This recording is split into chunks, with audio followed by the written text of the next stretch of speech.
Good morning, everyone. Before I start, I want to talk about the title that I gave to the talk today.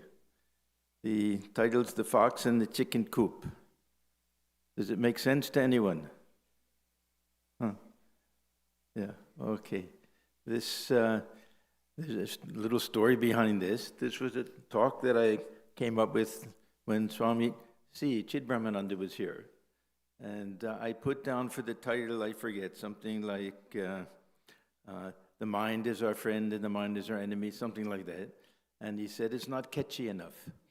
So I should come up, because he had this theory, good theory. If it's a catchy title, people come. Otherwise, they're not too interested. So it occurred to me, because we always heard this idea that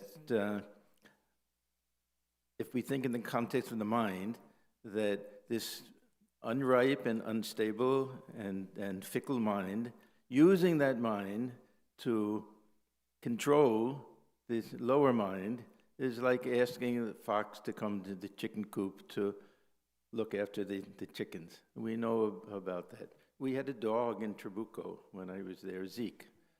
And Zeke used to run around quite a bit. One day our neighbors came, we was out in the country, and said, your dog has been eating our chickens. And I said, it's not possible. He's such a nice dog. So the next day he called me, said, come on over. And there's Zeke with a chicken in his mouth. So this unripe mind is really like that. So after I came up with the title, then I thought, let me check, because most of these sayings come from one of Aesop's fables. And so I found it. I found the fable, and it wasn't at all what I thought it was, and it turned out that it was better, and it was perfect for the talk that I wanted to give. So I'm going to read from The Fox and the Chicken Coop, one of Aesop's fables. Night after night, a big red fox broke into a farmer's chicken coop and stole his prized chickens. I'll catch that fox, said the angry farmer. He won't live another day. He built a trap inside the chicken coop. It was a large net attached to a frame. He attached a hidden wire to make the net fall over the fox when he stepped on it. The chickens were quite happy to see this strange-looking trap, and they stayed far away from it. That evening, when the sun was setting, the fox came creeping toward the chicken coop. He very quietly dug his way under the fence and into the coop. As he started toward the hen house, he tripped on the wire. The frame and net came crashing down on him, pinning him to the ground. The noise awakened the chickens. They ran out to see what happened. There was a big red fox tangled under the net, trying to get loose. Help, help, cried the fox. Help me out of here. Are you kidding? Shouted a rooster. You will pay with your life when the farmer gets his hands on you. Oh no, please don't let the farmer catch me. I'll do anything you say. The rooster laughed. Of course, you'll do anything to save your life now that you've been caught. All the chickens agreed and began making fun of the fox. However, one of the mother hens stepped forward. Just a minute. I have a question, Mr. Fox. You said you would do anything to save your life. Yes, anything you ask, answered the fox. Well, she replied, if you will do anything to save your life, will you do anything to save our lives also? Of course I will, said the fox. Very well, said the hen. If we set you free from this trap, you will remain here in this chicken coop and protect us from any other foxes that try to get in. The fox was surprised at such a question, but his life was at stake. Oh, sorry, I have to read that as a question. If we set you free from this trap, will you remain here in this chicken coop and protect us from any other foxes that try to get in? The fox was surprised at such a question, but his life was at stake. So he quickly shouted, oh yes, I will. I will stay in here for the rest of my life and protect you. The chickens were happy to hear this reply, but they were not sure they could trust him. After all, foxes are known to be very foxy. However, after many discussions, they decided to set him free. They pecked away at the netting until it fell apart. The fox hopped out. To everyone's surprise, he kept his promise and remained in the coop as protector. When the farmer came the next day, he could not believe his eyes. There was the fox playing with the chickens and protecting them from all outsiders. Never before had anyone seen such a sight. It wasn't long before everyone in the nearby town heard about it and came to see the fox in the chicken coop. How could this be? They asked. The farmer could not explain. He could not understand how a chicken-eating fox could change his ways so quickly. Only the chickens, you and I, know the answer. When he got caught and trapped inside, he changed his way to save his hide. So, there's a positive side to the story. It's not simply that his mind will always be trying to eat the chickens, that it can also save us. This is exactly what we read in the Bhagavad Gita. His mind can be our best friend, it can be our worst enemy. It depends. So this is more or less the topic that we have today. That how do we deal with this unstable mind, with this fickle mind, with this sometimes nasty mind, when the mind that is trying to control it is the same mind. We don't have two different minds, we have one mind. We talk about lower mind, higher mind and everything, or the manas and buddhi, but still, it's one mind, and we're asking the same mind to control this mind that is the source of the problem. So the same mind has to be the solution as well as the source of the problem. It seems impossible, and yet we will see that there's a solution to all of this. Now, before we get into all of this, I wanted to talk a little bit about the nature of the mind. Now, I've talked about this many times, so bear with me, that we don't know much about what the mind is, but we know how it works. This is the important thing, that we know how the samskaras work and everything else. What the mind is a bit of a mystery to us because we never see the mind. We only experience the thoughts and feelings and emotions and everything. What's underlying it, we don't really know. But it turns out that really it's not terribly important. It's interesting for the philosophers. Sri Ramakrishna likes this idea that this mind is nothing but consciousness itself when it's purified. And then we have the other idea that this mind is like the water in the pot. It reflects consciousness. So two different ways of looking at it, but the main thing that we have to understand is that this mind can, it's the source of all of our problems in life. All the happiness, unhappiness, everything is a question of the mind. Thakur used to say, Moniye kotha. Really, how much of our happiness depends upon external conditions and how much depends upon the mind itself. If we analyze, we'll find that everything, the mind is of course, external conditions play some role, but mostly it's the mind. Swami Swahananda used to give this very nice example that if you have a child, a small child, that is in a bad mood, he said if you give that child a candy, the child will cry. If the child is in a good mood, you give the child a slap, the child will laugh. So everything depends on our mood, on our mind, and the situation of the mind. So this is the critical thing, that we don't have to worry too much about what is the nature of the mind, what is the relationship between the mind and brain. And now this is even more mysterious. We know that there's a correspondence.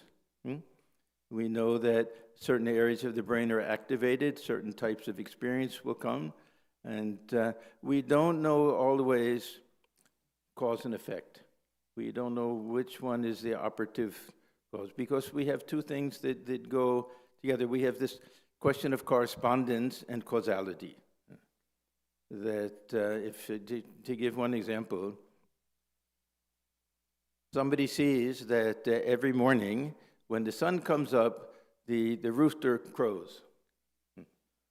So after seeing it day after day, he comes to the conclusion that unless the rooster will crow, the sun won't come up.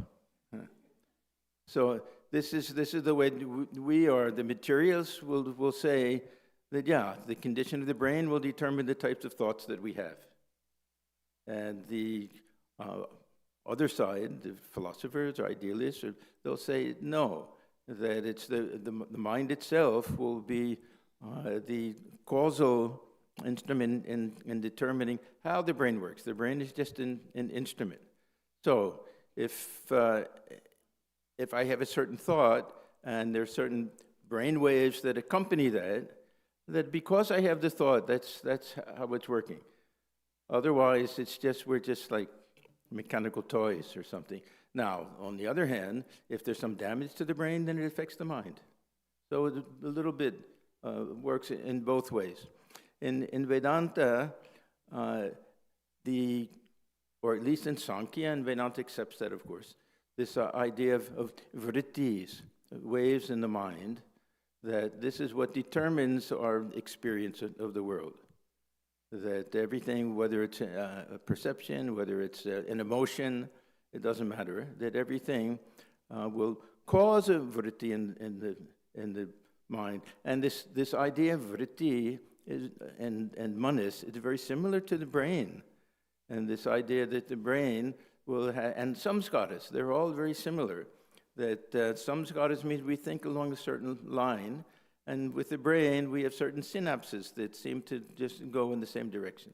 So what causes what? If we say that there's certain people with an area of the brain that's more highly activated, that they'll have certain types of experiences. You know, they did these experiments with the Buddhist monks, especially, that those who practiced meditation for a long time, a certain area of their brain was more highly developed and more active at that time.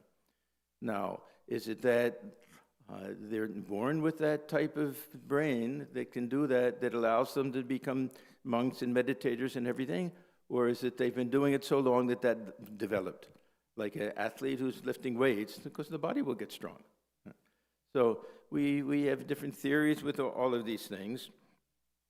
But we have these three mysterious connections. One, how this light of consciousness can engage this mind and the relationship between the mind and the brain. And we can't really explain it, but from a psychological point of view, we know that every experience that we have leaves a mark. We know that the condition of the mind colors all of our experiences in the world, and we know or feel that we have some control or should have some control over the way the mind works. And this is the distinction, Swamiji himself says, the distinction between the lowest type of human being and the greatest type of saint, that one has no control over the mind and will do whatever the mind tells it to do, and the other has that type of control. You remember in Gita when Arjuna asked that question to Sri Krishna, why do we do things that we don't want to do? We know we shouldn't do them. And yet we feel that we're forced to do them, that we have no control over the mind. So he explains, this is because of the rajas and tamas and everything in the mind. So anyhow, this question remains that how do we lift up this mind? We have the beautiful verse from Gita that we have to raise the mind. What do we raise it with? With the mind itself. We have the Atmajnanananda. We use this word Atma, but it really is the mind. We raise the mind by the mind itself. And what kind of mind? That mind that is self-controlled, the mind that has conquered itself, is our best friend. And the unconquered, uncontrolled mind is our worst enemy. So this is the situation, basically, with regard to the mind, that somehow we have to elevate this mind with the help of a mind that's also not still in that unripe stage. So this is a dilemma. This is a dilemma in spiritual life, that sometimes we know what we should do and we don't have that self-control or that willpower, and we give in to the lower desires of the mind and make excuses. So this brings us to this other question of discrimination, vichara, viveka. That we think that we have this power to very open-eyed, clear-headedly, observe things, analyze things, and decide what is the best thing to do, that this sense of discrimination somehow has some perfect objectivity to it, that we can really decide what is the best thing to do. And we know that this mind, really, it's like the fox that's not yet caught, that is very sneaky. And it can come up with all sorts of ways to make us think that this is some legitimate type of self-analysis. So I'll give one example. This is something that I myself do. So I have familiarity with this. That depending on how hungry I am and how greedy I am, I have two different ways of practicing discrimination. He knows this. That one is that this is not good for me, that if I take fried foods at night, that I'll get some heartburn, I'll be up all night long, that why give in to this just because it'll taste good, it'll last a few seconds. I observe, I analyze all of these things, and then I say, no, I won't take it. This is the one type. The second type is that this life is short. How long will I live anyhow? Nobody has perfect health. We don't know. Tomorrow we may get hit by a truck. And so I get a little indigestion. That's fine, but it's such a nice thing. So that's also discrimination, but now we know that it's a rationalization. So there's a very fine line between discrimination and rationalization.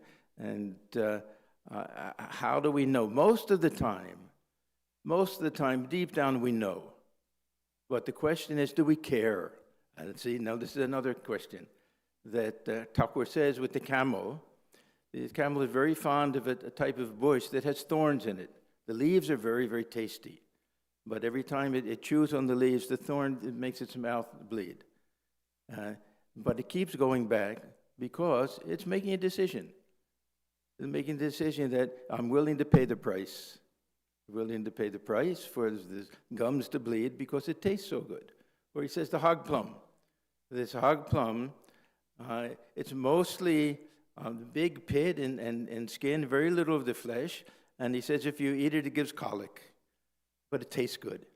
So some people will go and they'll do it over and over again, and they're willing to pay the price, or they forget. Then the next day, then they say, how foolish I was. Next time I won't do it again. And then we do it again. There was a professional golfer, still plays, John Daly, very wonderful person. I don't know if anybody knows about him. A big fat guy with a white beard. He plays barefoot sometimes. Yeah, real character. He was known for having a little bit of a problem drinking too much, especially beer. He loved to drink beer, and half the time he played golf, and he won a lot of tournaments, he would be drunk. So anyhow, the doctor told him one day, you better give up drinking and lose weight, because it can really affect your health and everything. So he did it.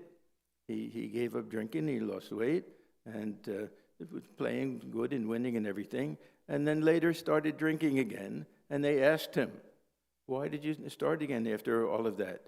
He said, I found out that I was happier being a drunk than I was being sober. So this is what Sri Ramakrishna says. Ramakrishna says this is the state of Buddha Jiva, that some people, some of us, that in certain areas of life, we care more about the enjoyment than the consequences. So what do we do in such a situation? Now, one thing is we have to convince the mind that it'll be happier if it leads a life of discipline, leads a life of self-control, that there's some joy, because this mind only wants happiness, this lower mind. It's really not going to be convinced to change its ways just by saying that, oh, now you'll be a pillar of society. You may have even some spiritual experience. Yeah, but what about all the nice things in life? So that lower mind only cares for those things. Now, of course, we're not puritanical in Vedanta. We don't say that you can't enjoy life. There's many nice things in life that if we have some a little self-control, that we can enjoy all of these things. So, what do we do in this situation that we find ourselves in? And of course, with all of us, there's a gradation. There's always a gradation. To what extent is the world pulling us? To what extent do we realize that there's a different type of happiness in life? We have in the Bhagavad Gita a very nice distinction between these different types of happiness: the sattvic happiness, rajasic happiness, and tamasic happiness.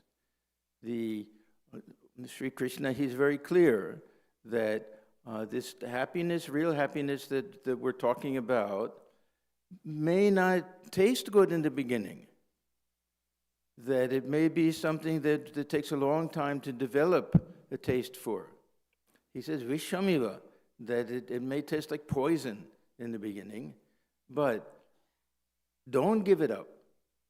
Stick with it. Gradually we'll develop a taste. They say this with the repetition of the name of God, a very simple thing. We're told very often that you keep repeating it, you'll get great joy. You say, but it's not boring. Just the same name over and over again. What joy is there in that? And they say, no, give it a little bit of time. And very gradually we develop a taste for it. Yeah, there's one song Thakur used to sing that, what is this disease that I have? I have no taste for the name of God. So this Name Ruchi, this is one of the great teachings of Chaitanya Deva, Name Ruchi, to develop a taste for the name of God. So this rajasic happiness, in the beginning, it'll taste like the greatest nectar to us. But it becomes cloying. Because we get satiated, we get too much of it. That we find after a while that it's almost unbearable and becomes like poison. So in the beginning, like nectar, at the end, like poison. And the sattvic happiness is the exact opposite of that. So this is the situation of the mind, that sometimes we know what's good for us and we simply can't do it. Sometimes we don't know what's good for us. We have that great statement of Duryodhana, that we hear this all of the time, that yes, that he says that I know what I should do. I know what dharma means. I know that. And I know this adharma, that I shouldn't do that. And then we get this very interesting statement that he's talking to Sri Krishna. And he says, but you dwell within my heart, and I do as you make me do. So he's trying to shift the blame from himself. Because we also do this. We may not blame God for it. We may blame this lower mind. This is another way of looking at it. That in Gita also we have this idea that it's our own nature which forces us to act in the way that we act, our old samskaras and everything. What can we do? So the second half of this verse is really the greatest statement that a God-realized soul can make. I act as mother dwelling within me makes me act. Thakur could say that. And it's also the statement of the greatest hypocrite, with self-deceit, saying that I'm not responsible for all of these things. Don't blame me. That nothing happens other than the will of God. It must be the will of God that I'm acting like this. Thakur didn't like that answer. Yeah. He would say, you're doing all sorts of things like that. You're blaming mother for it. What kind of person are you? But at the same time, if we can eliminate this ego, then and feel that presence within, then we can make a statement like that. If we really reach that state, because then who else is there? The mother alone is there, performing all action for us. So this is that question that what do we do with this dual nature of the mind? This dual nature of the mind that the old mind is trying to pull us down and stick with his old ways and old types of enjoyments. And the new mind is trying to tell the old mind, get with the program. I'm doing my best. You're pulling me down. You're like a big weight on me. I'm trying to sit and think of God, and you're trying to pull me down to worldly things. So this is that dilemma that we have. And as I say, this sense of discrimination doesn't always work. We fool ourselves. If we can really utilize this, then we find that we have different ways of using this viveka. One is shreyas and preyas. This, to me, is one of the most important ways in deciding what to do and what not to do. That is it something that will give us a little bit of temporary enjoyment, but will not lead to anything permanent? It won't really help lift us up. We'll remain the same old people, but it's not that it's a bad thing. We're not talking about robbing a store. We're talking about some simple enjoyment. But if we have a choice between doing that and doing something that will really be beneficial to ourselves and to everybody else, that is raised to a higher standard, this is called shreyas. This is that great statement that Yama made to Nachiketa in the Kathopanishad, that at every step of the way you'll be faced with a decision to make between these two. And it's the wise person who will choose the shreyas over this preyas. And now there'll be times when we'll choose preyas, and it won't be the worst thing. We'll learn our lesson from it, and eventually find that it's really not our friend. That this is the fox that's going to eat up the chickens. That it may be pretending to be our friend, but its mind is clever like the fox is clever. So we have to be on our guard. We have to really observe the mind, watch how the mind works. And the greatest lesson that we can get is to understand that if we have some control over the mind, that this is the key to being happy in life. Otherwise, we're at the mercy of the moods of the mind. We're at the mercy of all external things. If we can develop that strength of mind and that ability to detach, that ability to observe, that ability to not judge, the ability to rise above all of these things, then we'll find that, first of all, it's in our spiritual life, it's the most helpful thing. But second of all, it'll bring a type of happiness to us. And we'll find this is the key. This is the real key to teach the mind to appreciate this sattvic happiness. So this question will come up. We have these two, almost we can say two foxes within, or we'll see two wolves within, and one is our friend and one is not our friend. And how do we deal with these things? I want to read a beautiful parable from the Native American tradition. This is something we find in the Cherokee tradition. So old Cherokee is teaching his grandson about life, and he says to him, "A fight is going on inside me," he said to the boy. "It is a terrible fight, and it is between two wolves. One is evil. He is anger, envy, sorrow, regret, greed, arrogance, self-pity, guilt, resentment, inferiority, lies, false pride, superiority, and ego. The other wolf is good. He is joy, peace, love, hope, serenity, humility, kindness, benevolence, empathy, generosity, truth, compassion, and faith. The same fight is going on inside you and inside every other person too." So, grandson thought about it for a minute, and then he asked his grandfather, "Which wolf will win?" The old Cherokee simply replied, "The one that you feed." So this is the way the mind works, that if we have to start feeding it different food, that means that we have to be a little cautious about company that we keep. This is why we constantly talk about holy company.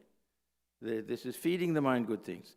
Why we constantly talk about do this spiritual reading, read the Gospel of Sri Ramakrishna, the Gospel of Holy Mother, the teachings of Swamiji and all the direct disciples.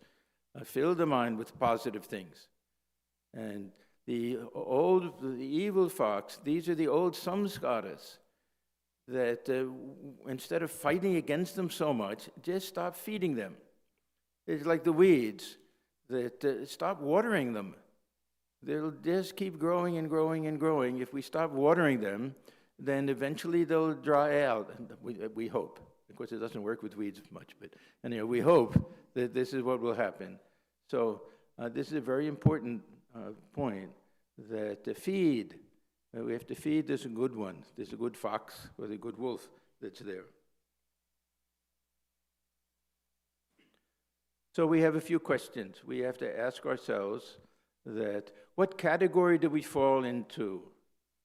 Are we like the camel that, yes, I'm willing to do it. There are many, many people in this world, good people, many people in this world who say that, yeah, this is the joy of life, to have success and failure. That the joy of life is in trying new things and getting as much out of life. We have the Robert Ingersoll, to squeeze the orange, to get as much as we can out of life. And if there'll be bad things that happen and good things, yeah, I'm willing to put up with it. This is the nature of life.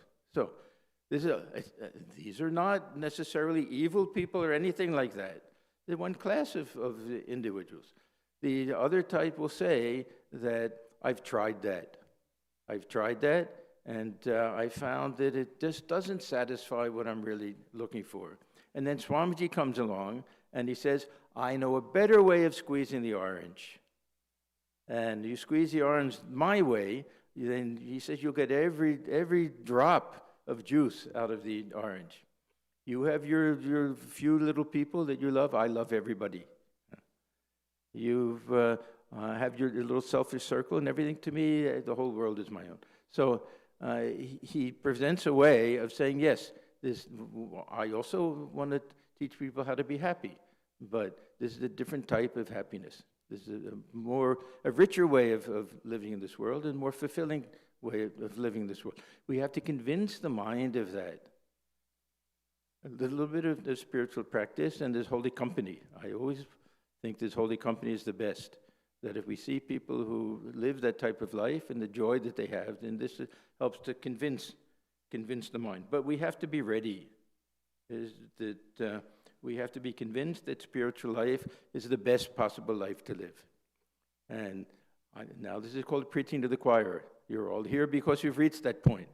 And nobody here belongs to this lower level. That I think I can safely say that everybody here feels that need to search for that deeper type of joy and peace and contentment in life.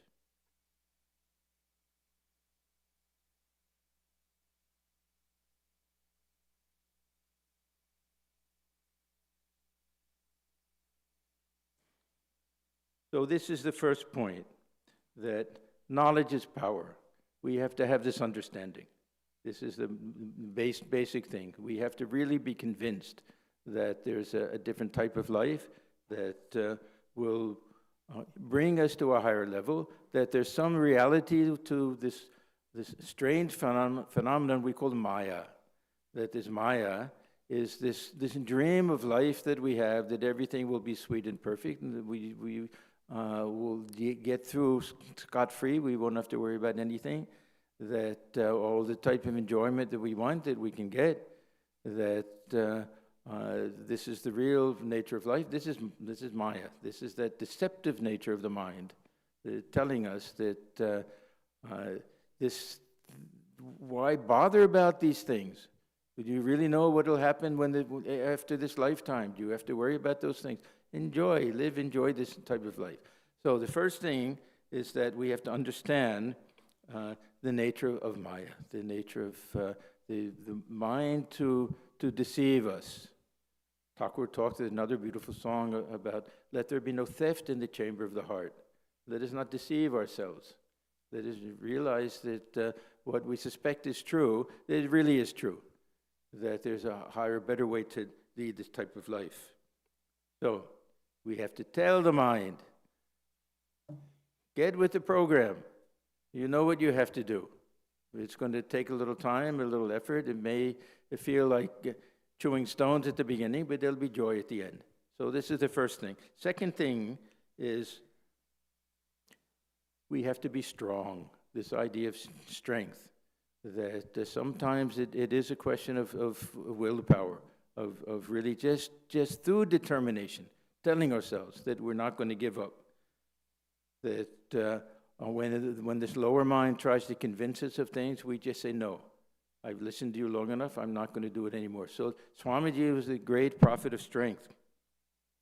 He said in one place, he alone can be religious who dares say, as the mighty Buddha once said under the bo tree, when the temptation came to give up his search after truth, to go back to the world and live the old life of fraud, calling things by wrong names, telling lies to oneself and to everybody, he, the giant, conquered it and said, death is better than a vegetating, ignorant life. It is better to die on the battlefield than to live a life of defeat.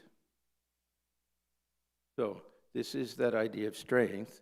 Now, next thing is that I want to talk about, again, happiness. That why do I keep going back to that? Because this is the way the mind works. The mind wants to be happy. We all want to be happy. So where is this line? Is it we have to choose between happiness and spiritual growth and spiritual life? No, we have to convince ourselves that there's a happiness that goes hand in hand with this spiritual life. That there's a very part of this definition of the sattvic happiness is this Atma Buddhi Prasadajam, that it grows out of this grace of the mind, if we want to put it that way, this clarity of mind, this purity of mind.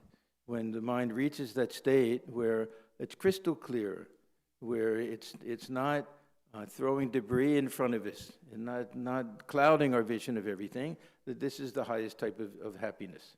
Atma Buddhi Prasadajam, very beautiful expression. So this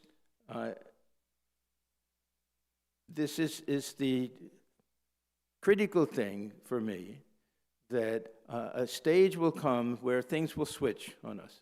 A little light will go off in the back of our head, that I've been running after this happiness in the wrong way. And it's true that I got a little joy and a little pleasure out of it. But there's a different type of happiness that comes with self-control. We have this opposite idea. You're asking me to give up things and to be disciplined and all of that. That how can that possibly bring happiness? Happiness comes when I'm free to do whatever I want. But it's the exact opposite. That this freedom to do whatever we want is the source of all of our problems. And this life of self-control and discipline, that this brings a tremendous amount of contentment and joy and peace and quietness to the mind. There's another verse, this is one of my favorite verses, that from Gita, that talks about being able to control the mind from these forces of Vega, this strong force, Kama, Krodha, Udbhava, Vega. There's a force within that comes out of all of these passions, lust and greed and anger, that the person who is able to control the mind, the person who is free from this tremendous force that's trying to control our lives, that person is called yukta.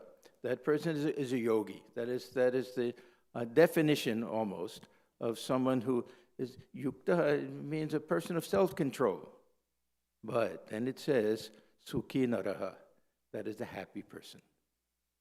So this is the key. If we can convince the mind that these two things are intimately connected, that there's no contradiction there, that there's a life of self-control, there's a life of being able to decide what we want to do based on some higher ideal. There's life where we're not tossed to and fro by the ups and downs of the mind. We read this chapter 2 of Gita, Stita Prajna, how we see that this is a person not just of steady wisdom, but a person of tremendous, just perfect contentment.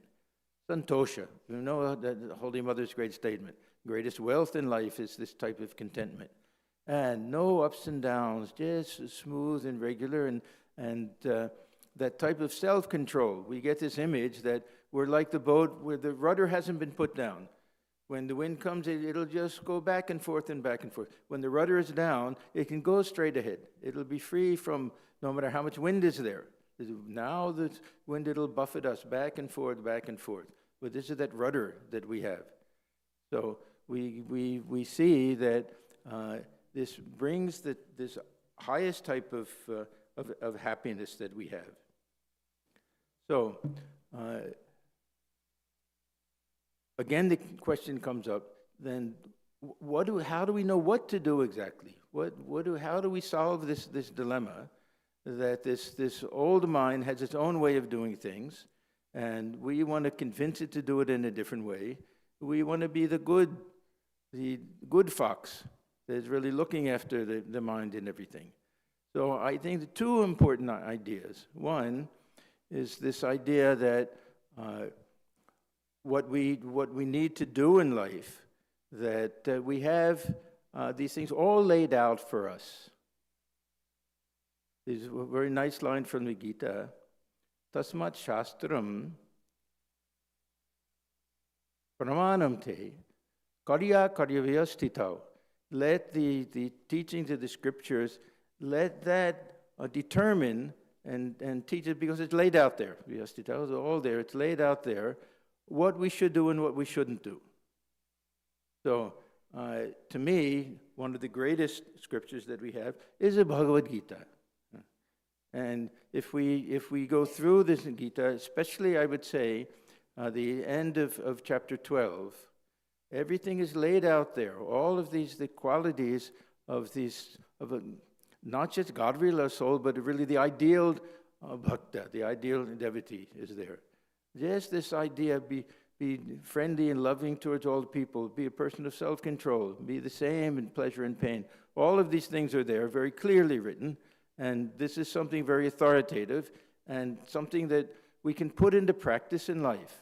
And we can see instantly the benefits. Instantly, now we're really victims to the ups and downs of the mind. It depends on so many external things. Somebody said something nice to us, we get all puffed up. Somebody criticizes us, we're in a bad mood all day long. How could they possibly say something like that? So then we read in the Gita, be the same in praise and blame. We have some project, it's very successful, wonderful. We do some experiment we've been working on for years, and it turns out that it's not right, and we feel miserable. Why should the mind automatically have to follow in the wake of these things? We have a verse that now we're reading this Panchadashi. We've been going through it for week after week. That why should one suffer along with the suffering of the body and the mind and the senses and all external things? If we really have a higher goal in life, then we have to realize that that's not going to do it. So we have clearly laid out for us all of the spiritual values, sattvic values, that we should try to cultivate in this lifetime, that are not only meant, and this is really the important thing for me, not only meant to help us in spiritual life, but will make us happy in this life. It'll make the life easy.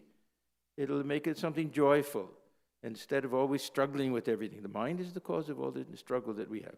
So this is that first thing I would say, that we have the scriptures there. We have these things written out for us. The Gita is a handbook for us. There's so many beautiful things there. Second thing will be the role models that we have. That we have the life of Sri Ramakrishna, and the life of Holy Mother, and the life of Swamiji, and all of the direct disciples.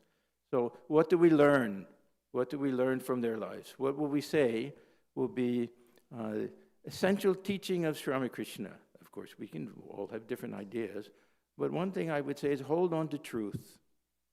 He emphasizes this so much.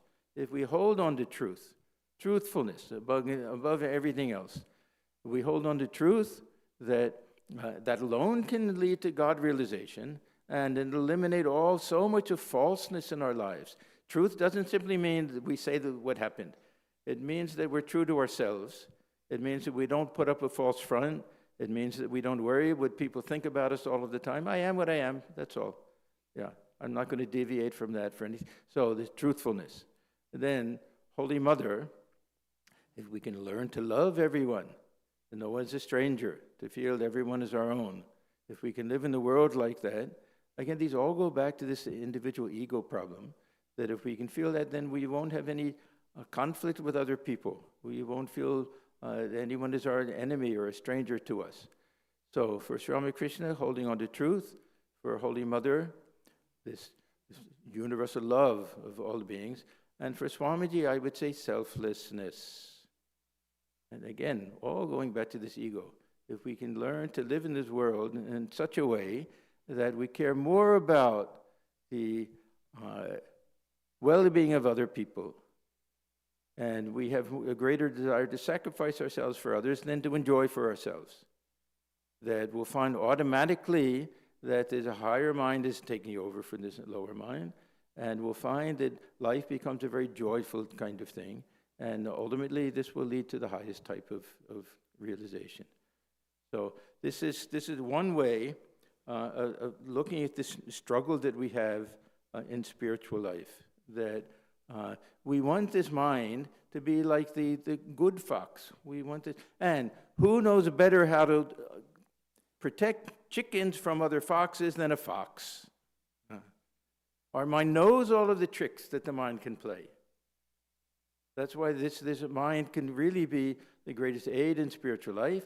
As Sri Ramakrishna says, the mind itself will become the guru in life, and it'll be the greatest aid in spiritual life. This will help us to reach the point where the mind can become quiet, and the mind can feel that divine presence within. So I thought that I would go back to this talk that I gave once before about the fox and the chickens. And I hope it'll be helpful. I always feel this very much, this old mind lagging behind the new mind. It's lagging behind and pulling it a little bit. That this new mind really wants to lead a perfectly pure life and wants to have the highest type of realization. Be unselfish, be loving and everything. The old mind, the old samskaras, they're always there. They're just trying to pull it back a little bit. And we have to have faith that ultimately this new mind will win. So this is one of the challenges in spiritual life. So let us take a few minutes and we can just sit quietly and think about some of these